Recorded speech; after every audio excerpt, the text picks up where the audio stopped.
alaikum DMC TV filɛbaw an ka foli bɛ aw kelen kelenna bɛɛ lajɛlen yan fo aw sigiyɔrɔ la an b'a fɔ aw ɲɛna ko kura ka kɔ bisimila an ka baara ale ye jɛmukan kɛnɛ kan dɔkɛlaw ka kɛnɛ an y'o de fɔ maa o maa n'i kɛra dɔkɛla ye k'i b'i bolo lamaga an bɛ wuli k'i sɛgɛrɛ k'i bɔ k'i yɛrɛ diɲɛmaw la hukumu kɔnɔna na bi an bɛ falajɛ an n'an balimamuso dɔ bɛna jɛ ka bi kɛnɛ ko ɲɛnɛmaya ɲɔgɔn fɛ ale ka baara bɛnnen don fɛn jumɛn ma a donna baara in na cogoya jumɛnw de la a ye nafa jumɛnw sɔrɔ baara in na fo ka taa se baara in gɛlɛya ma a bɛna da don la ko walawala ne ni aw bɛɛ lajɛlen ye an b'a fɔ aw ɲɛna k'aw bisimila an ka baara jɛmukan ale kɛnɛ kan.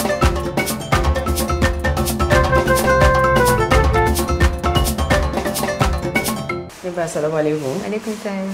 Somɔgɔw bɛ di? Tɔɔrɔ tɛ. Kɔri baasi tɛ yen nɔ? Baasi tɛ alhamdulilayi. Ala kana baasi k'an si la. Amina ya rabbi.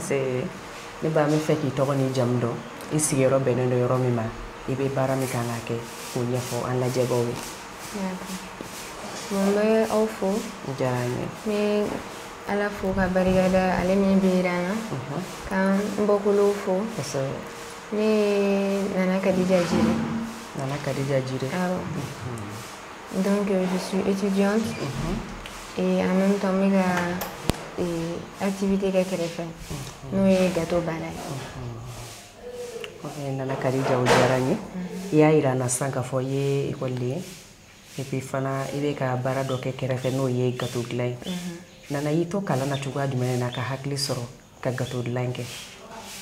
Bon gâteau dilan nana ni diya n ye de parce que depuis n ka dɔgɔn tobili ka di n ye tobilila baara ka di n ye.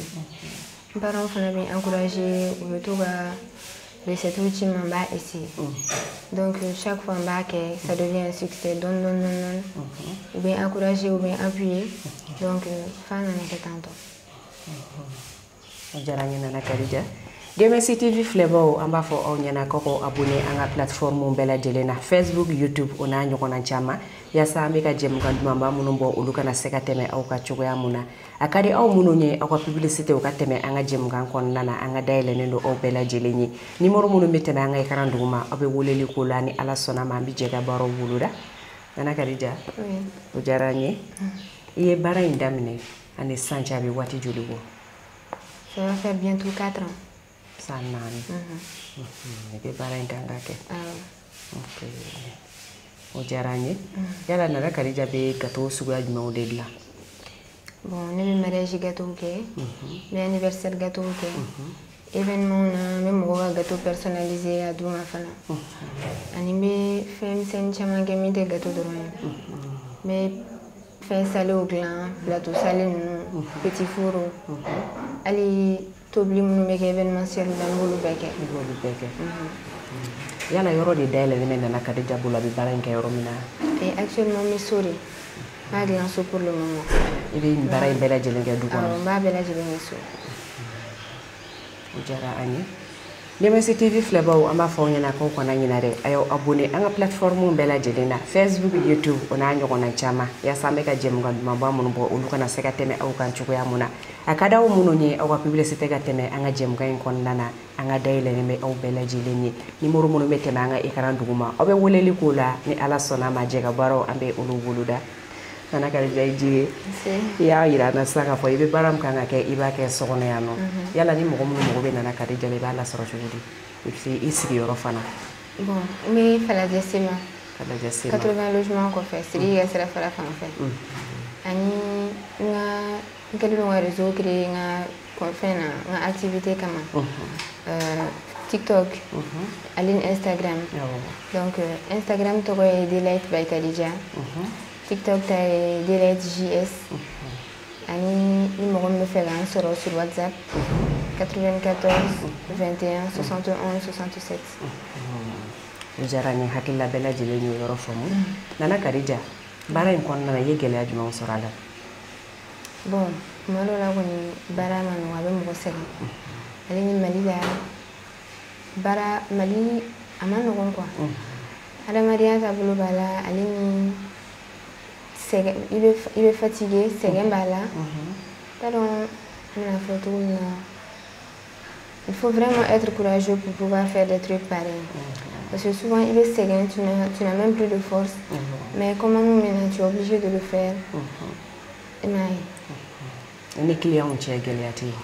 Bon gɛlɛya Ben à la client, j'ai galéré avec ces mais c'est à moi d'essayer de comprendre. Ne pas t'emporter envers les clients. Va essayer de familier vu que les clients tellement non. Il y a des éducations fanales. Tu m'as dit que comment tu voulais. Donc ni emporter tout de rêve c'est la clientèle perdue au salaire. Donc il t'en donne qu'à essayer la familialité. Il donne ça va aller. Ok. Jaranye nana Khadija ni kuma na bara min gele ga kan ma an nafa soro sirauka bara indam ne bolo ka se bi ma yala nana Khadija ere nafa do soro la ouais ni nafa chama soro la parce que bara inflé timina dia do ça m'a permis quand une erreur recadré alato nte apporter ko chamana mais c'est la femme sen chaman be no fait qui timina dia bara la ayato sira va entraîner sur moi-même concernant ça. Donc, femme sen chaman be monsieur Wonyana bo. Allez ni comment j'essaie de me calmer gastro à gérer. OK. Donc amana ga chugo nana Khadija baka musaka nu sorala. Oye na fa bele. Yala gâteau nunu comment ni munu be ki fa ba dam ne julla ka se julma. Bon, un gâteau be dam ne à partir de 5500. Kataka faut montant ba la kata mariage prix ou la anniversaire prix. Ça dépend quand nous donne 5500 na. Mais ibora ka misalia flaira na sesa. Olu beta joli nyona.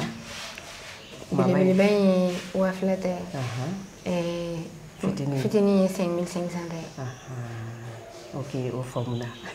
DMC TV Flavor ama fo yana ko kana nyina de ayo abonné anga plateforme bela jelena Facebook YouTube na nyona chama akada o munu fana ya ko publicité ka teme anga jem ngai konna na anga dayele ndo bela jelenye numéro munu meka teme anga kana ndo mare ay woleli ko la dro ni ala sona mambi jega boro ulu buluda nana Khadija e ka bara konna na dona na tawle ka la yine muni dona na tawna ngande yini kasiga activité in la corobaya que entreprise en même temps qu'à contribuer à la chômage réduit donc le ministère a mis la signe chama mena sega barage mbulu ali masega chama ba bola et chômage là ne sega fitini mon bola y contribuer au ben here la signe ibora ki da se yoro ma sasa no ya kadi ka bara yoro dayele yo ni yoro bilibili ka maw deme u ka se ka doke u yere yi yala ambe domine ko bi nana Khadija be mo digi barayna ay ma formation dam ne folo ma formation comme si sambe so ma yoro dayele donc me ga to ko kana don ni yoro dayele wakati na me soro ga formation dam donc depuis ye baray dam ne fo se say kelene du ima ma diga la folo bon me deme so kono na la koni do kono me deme interim so be deme mama yere to kan deme donc deme be ke mais ko yi mo sara barala me be to kan deme mo deme folo OK o jarani nana Khadija ambe jemuga mun konnana jemuga en to ko de ko anga para la yini munye bela jele me sega ke dokele ikera mo ni be ki bulu la maka ki bi dayire me soro ala ki bi doni soro ala jemuga en sigi ko ya sa bela jele me sega ke dokele i bora ka fayna sa yo étudiante et puis fana be ka gato la yala mamunu be no ko lu be kalana walma o klala kalana walma ma kala yere mu sigile me ko bulu fla daw singa e nana Khadija yere be sega mu fo olu nyana la delikana boni psiga mi fo jago ya konte ka fo kibe to kalana ka fo kibe do ka kere fe mais jenatique la ko be sega ke de jour le mega bara be sega chen ni ma bara soro jona abse ya retari ima ani munu sigile no te ko bulu do singa fushi mo kana jo fushi la kwa ire ka la je fe min ka di ini yere la iga essayer ko ke ni min ka di fe yere je bila abe marché bulu mais kana na fo kibe fe ka parce que do me fe ka war soro ala parce que ni fe ka war kama ani be ka fe parce que akadi yere utono te ke kelen donc qui sigi qui bolo fla da singati surtout muso yere ka se ki yere ga source de revenu soro yere o ye ko dum bari yere ka yere ga femme sen nyana bo yere ga ko chama ki yere ka soro kuma be mi bolo jan adian aba to non seulement bien dignité garder ouais tu seras un exemple aussi à suivre pour les sœurs et les sœurs à venir. OK la femme nana Khadija o jarani ko jugu ambi fo dante fo limina DMC TV Flavor amba fo yana ko kana nyina de ayo abonné DMC TV ale sanfe jemgan mamba chama ne be no na yo abonné oluti teme au kan chuko ya shirila Nana Khadija Oui. an ka jɛmukan mɛn ni ka se a kuncɛyɔrɔ la e yɛrɛ Nana Khadija bɛ se ka welewelekan ni folikan ni ladilikan laban jumɛn de fɔ an lajɛbaw ye? Bon ne kɔni bɛ min fɔ mɔgɔw ɲɛna mɔgɔ i kana jɔ fɛn fitinin na k'a tɛ sɔn i bolo wa n'i bɛ fɛn kɛ kana n'a fɔ parce que karisa ye nin kɛ donc a marchera ne fana b'a kɛ i bɛ fɛn kɛ fɛn min ka di i yɛrɛ ye parce que ni fɛn kanu b'i dusukun na a ka ca Ala fɛ n'i yɛrɛ y'i ŋaniya ni dinɛ fara kan a bɛ ɲɛnabɔ mais k'i sigi karisa y'a kɛ tantôt a marchera donc ne fana b'o ɲɔgɔn kɛ ne tɛ nin kɛ ça ne va pas marcher parce que ni source de motivation est amour a bɛ réussir mais n'i ka source de motivation parce que wari de bɛ sɔrɔ a la hali n'a marchera min bɛ a kɛ a dinɛ n'a ŋaniya la i bɛ taa sɔrɔ différence ni dɔɔnin b'u ni ɲɔgɔn cɛ parce que soupçon d'amour ni tɛ a la quoi.